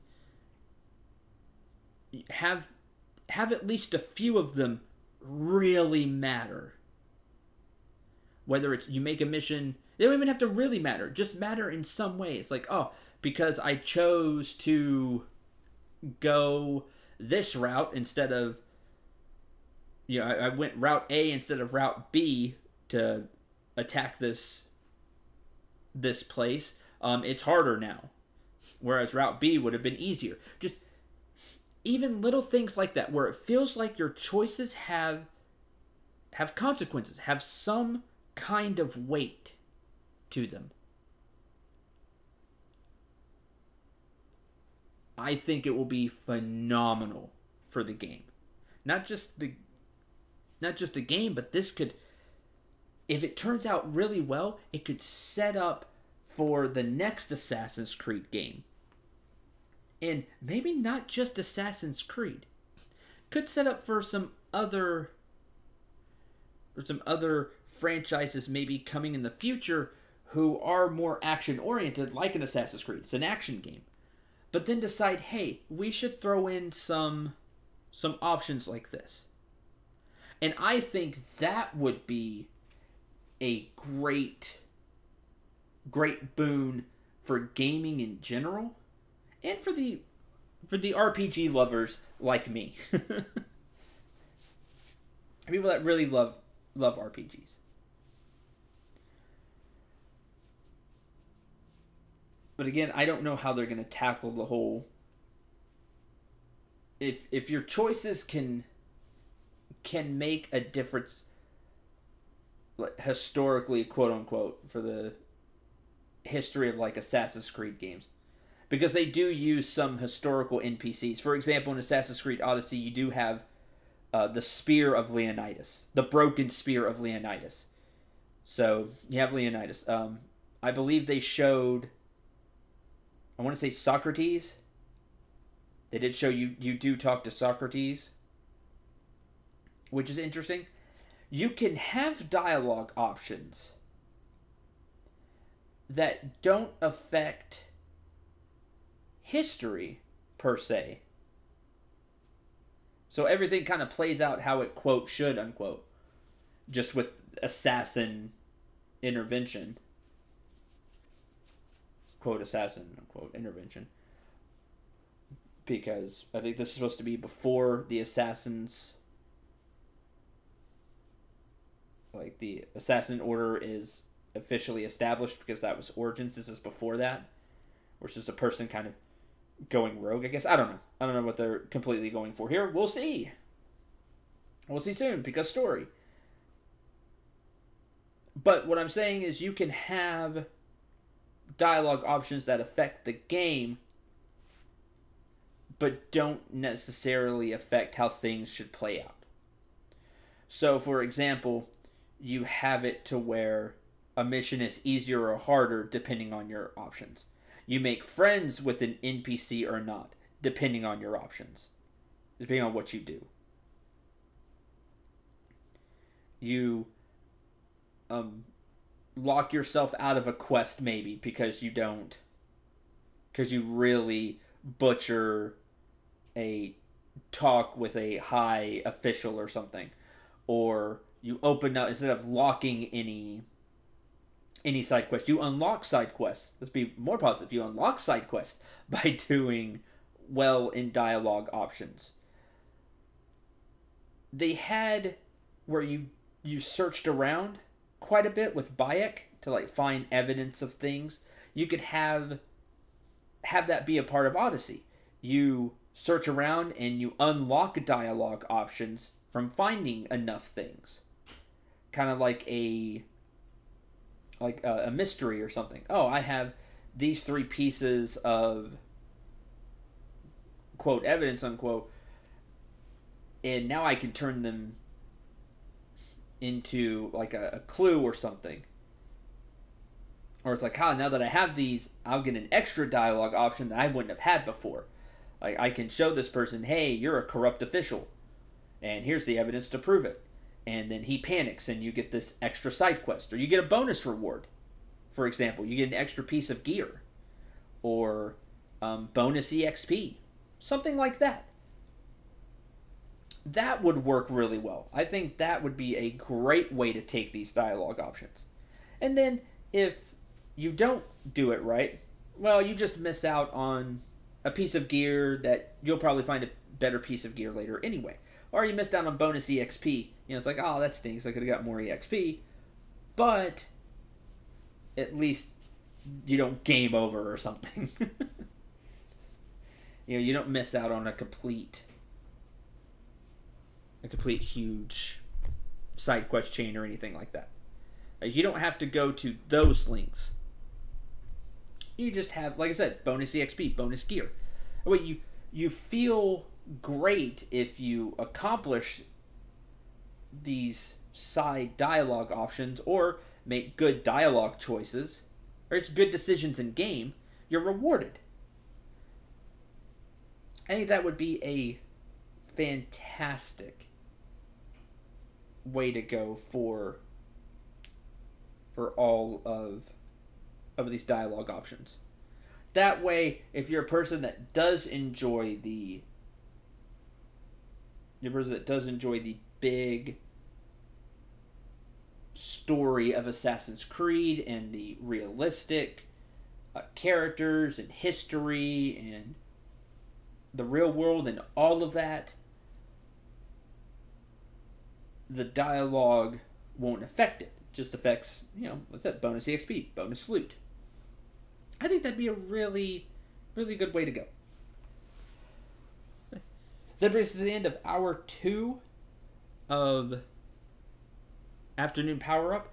We have a little bit to go. At the top of the hour, we're going to be jumping back into the quote Black Ops Pass unquote. Didn't get to it this hour.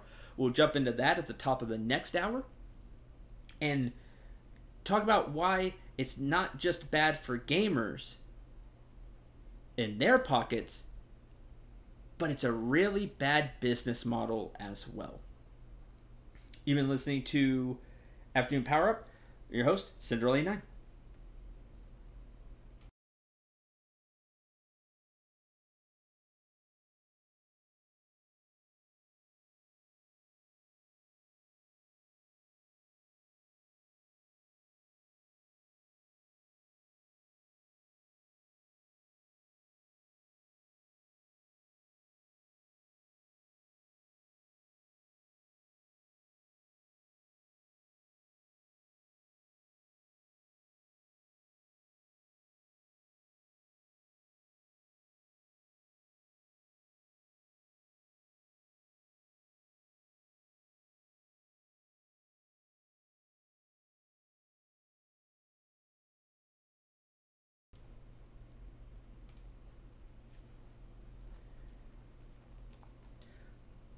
Alright, welcome back to Afternoon Power Up. We're going to talk more about the Black Ops Pass. We talked about this quite a bit in the first hour, but I want to bring it back because we can talk about how it's bad for gamers, it's not good for your wallet, it's not a good business practice anymore. We talked about that, but let's get into that last part more. I went over how if you look at what other games are doing, it's $15 for Rainbow Six Siege. Fortnite's free to play. They get their money through microtransactions, cosmetics. You have PUBG, $30 game, but then you get the updates. You don't pay for a season pass.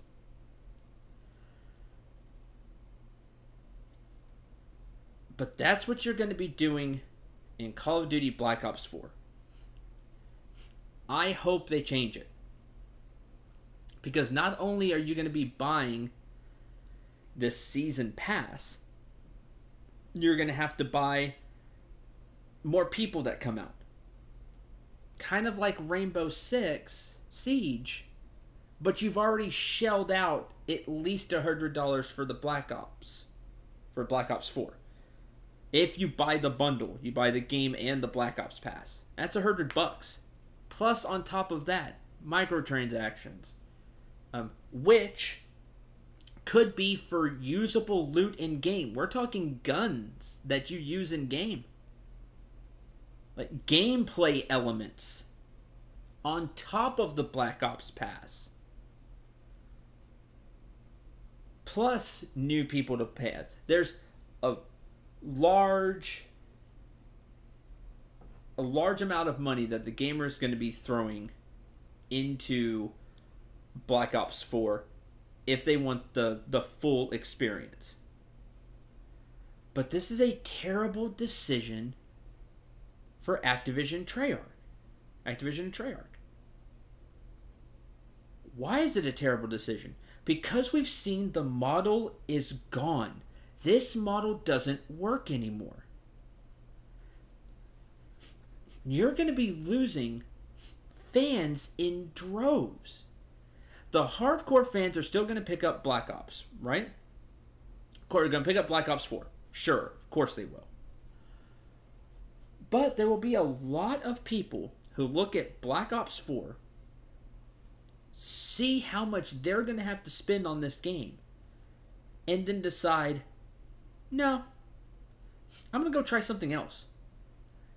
Maybe they're Call of Duty fans who have not played another shooter for whatever reason, and decide, you know what, I'm going to go try Fortnite. Or, you know what, this is the year I finally buy Battlefield instead of Call of Duty.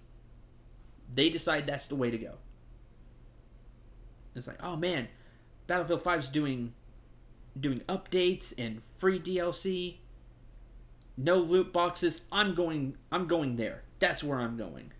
That's where I'm going to spend my 65 with tax here, dollars. That's where I'm going to spend my game money, is there. Or, you know what, I'm going to go play this Fortnite. Or I'm going to go buy PUBG. I'm going to play PUBG.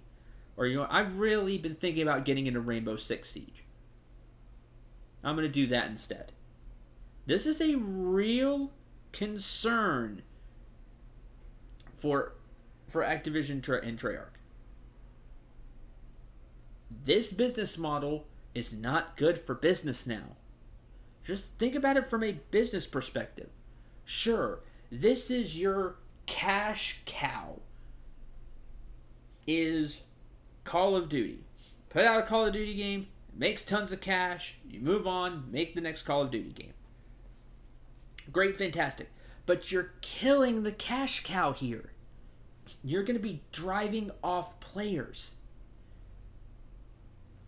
You're going to be not getting new players to come in and try your game. Now, the odds of that are very low anyway. A lot of people have tried Call of Duty before. But you're going to be at least driving off people. So why do that? They think there's a lot of money here. We're just going to nickel and dime you to death. We're going to get every single penny you have in Black Ops 4. I just think it's a terrible decision. You have a better business model out there. Don't believe me? Look at all the other games I just talked about. You could do it. You could do it the exact same way. If you say it's too late in development now, no, it's not, because you don't have the Black Ops Pass stuff anyway. You can easily, today, tomorrow, next week, say, you know what? We're scratching the Black Ops Pass. It was a terrible idea. We apologize. We understand people don't want season passes anymore. So here's what we're going to do. And lay out a plan. Because you're going to be working on the Black Ops Pass stuff anyway after release. You can do that. And make Black Ops 4 with a newer model. You save face as a business. It'll be better PR than you're getting now, where you're getting blasted everywhere right now. And at the end of the day, you're going to make more money. At the end of the day, you're making more money than you would now. You can make up some cosmetic things.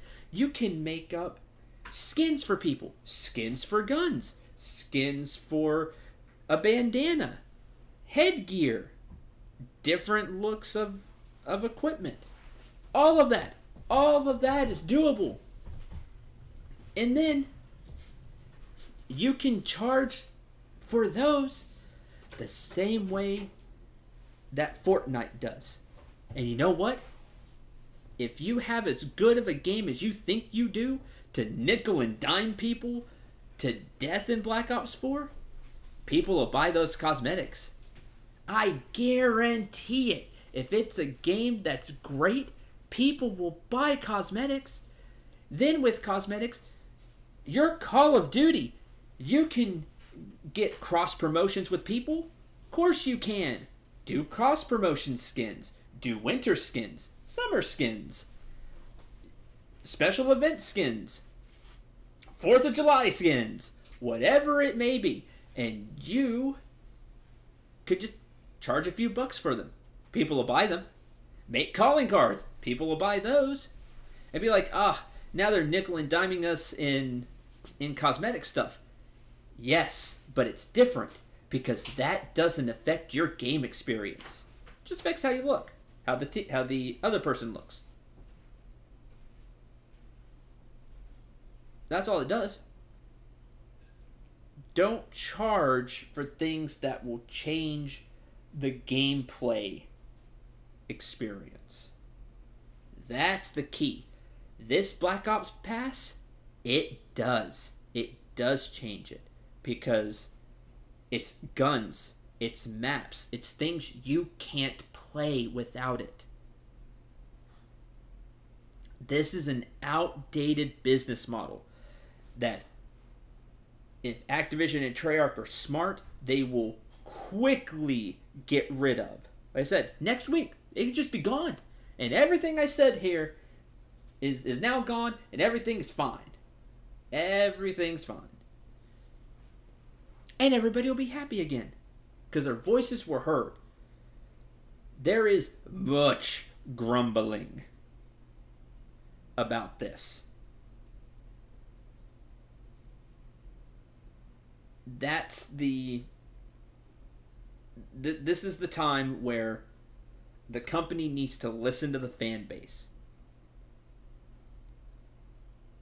Because I believe sales will be way down if this does not change.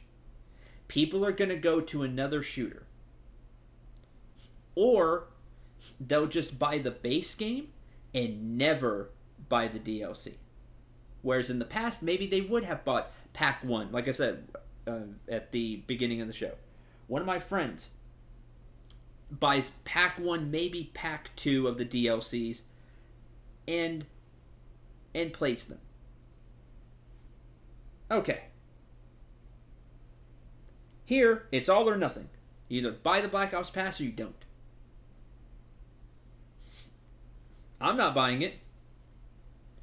And I don't think a lot of other people are either. This could be the year where players go and try another shooter that maybe they haven't tried in a while. Maybe they haven't played a Battlefield game in a while. And decide, you know what? This Battlefield looks fun. I'm going to try it out. Or go, you know, I don't want to shell out the 100 plus, and that's a big plus. We don't know how much extra you would have to spend on Call of Duty. You know what? I'm going to go try PUBG.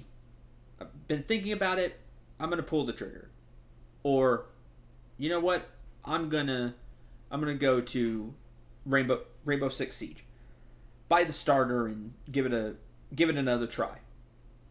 I tried it during a free weekend. And I didn't like it. You know what? Instead of paying the $100+, I'm going to give Rainbow Six another shot. This is a real possibility this year for Call of Duty if this does not change.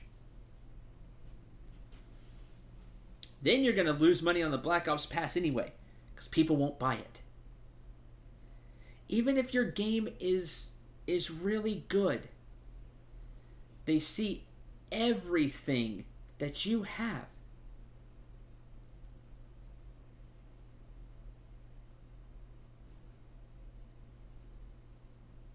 And decide, you know, I'm not going to spend that much money. That's a real possibility. One more note about the Black Ops Pass. If it's like other DLC in the past, which everything looks like it is, you're splitting up your player base, which again, will just make disappointment for these companies. A disappointment for the players, which will leave. And then you'll be sad as the company. You're losing money because the player base will be split. People who have the DLC will only play with people in the DLC, and people who don't have DLC will only play with people who don't have the DLC. But that's a problem, because then it could be harder to find matches, harder to find what you want to play. Which again just makes you stop playing the game, which is not what you want to do. The model has changed. All these other companies have figured it out. Activision needs to figure it out, and in a hurry. Again, to me, it's not super hard. To me. Take what you were giving in the Black Ops Pass. Get rid of the Black Ops Pass. As a... To make up for this loss of goodwill, say you're giving all of that to the players. And before you think that's not a smart business decision, follow me on this, because I really think it is. I really think it is a good business decision. Give all that to the players. We're giving all that for free.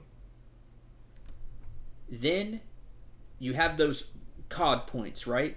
The Call of Duty points. Introduce things. Make a store. Don't do loot boxes again. Because even that model has been thrown out. You have loot boxes in Call of Duty World War II, and that's a fiasco that we could spend a whole nother 15 plus minutes on. Don't do loot boxes again. Just start making things. Start making things for this game. Some things that you had maybe in development, like some extra skins for guns, different looks for guns.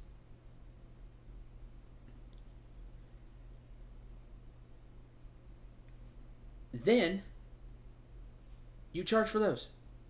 Charge for cosmetics. It works.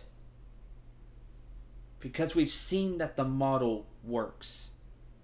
If you still want to keep loot boxes, fine, but that's another can of worms that you may not want to deal with.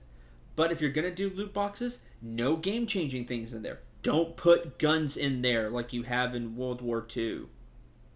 That's a disaster. Don't do that. Put some cosmetic things in there. I think you'd be better off just kind of charging just a little bit for cosmetics, and people would buy over time. And then say, we're supporting the game, because you've already said you're coming out with things over months. You're coming out with special events. This is going to be the most... I forget exactly how they put it, forgive me. But it's going to have the most events than any Call of Duty before it. You know, it's like, oh, we're going to have an event this week where you do this. And then next week we're going to have an event. Like, I don't think they'll do it weekly, but they are going to have, they've said, more events than any Call of Duty before it. Which means you're already supporting the game to some degree. Just play it out. Play it out with cosmetics and some additional things like accessories for like your backpack that people can see. Do things like that. And then you'll make your money back up that way. Then instead of this Black Ops Pass that a lot of people don't want to buy, and a lot of people are going to leave your game over.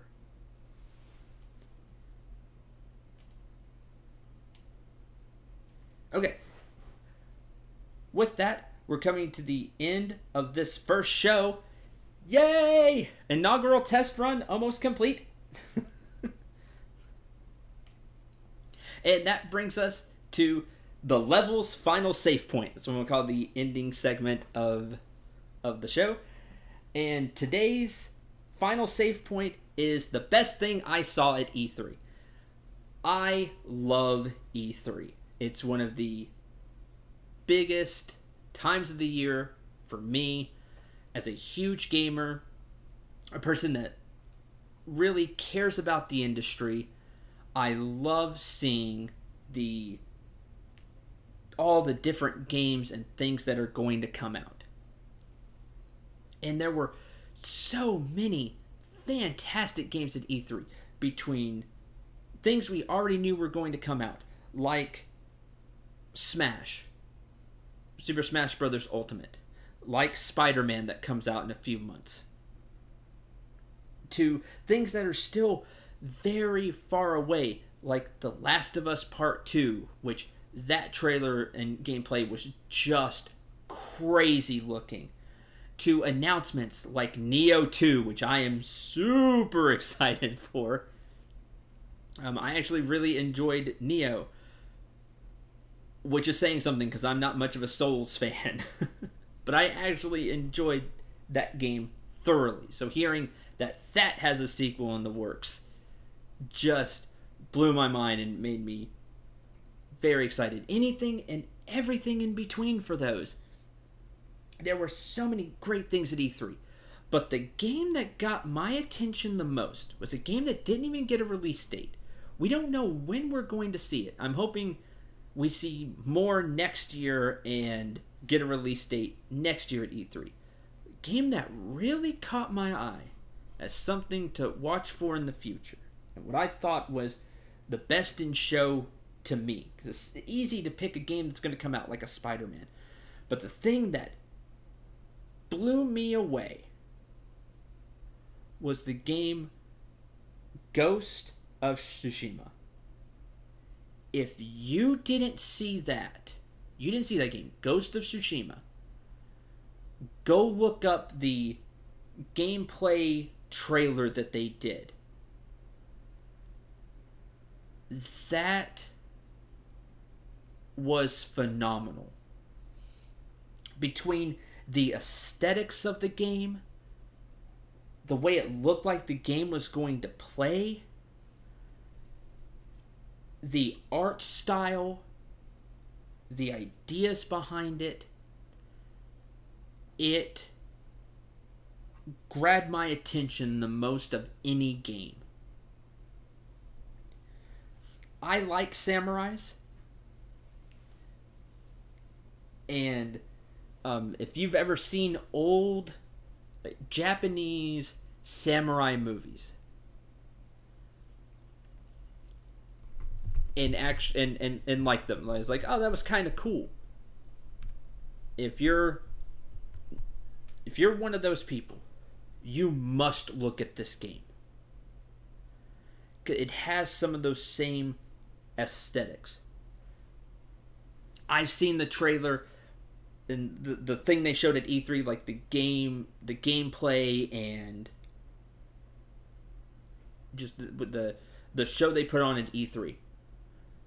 I have watched that gameplay at least half a dozen times, and every time I see something different, something that really catches my eye. It's just so well put together. I'm very hopeful that next year we see more of this game, and it looks like it's going to be a ton of fun to play. But that was definitely the best thing I saw at E3, even though there were so many wonderful things about E3 this year. So many games that I could put together a top 10 list and feel like I left out phenomenal games. It was so great this year. But Ghost really caught my attention. All the little movements seemed right. There's one scene near the end where you'll see leaves kind of blowing in the background. It just felt like you were watching a movie. Again, if you haven't seen it, definitely check it out. It's well worth your time, in my opinion. And that completes our level today. Yay! Thank you for listening. This has been Afternoon Power Up. I've been your host, Cendril89. Remember to shoot for the stars and take care, everyone.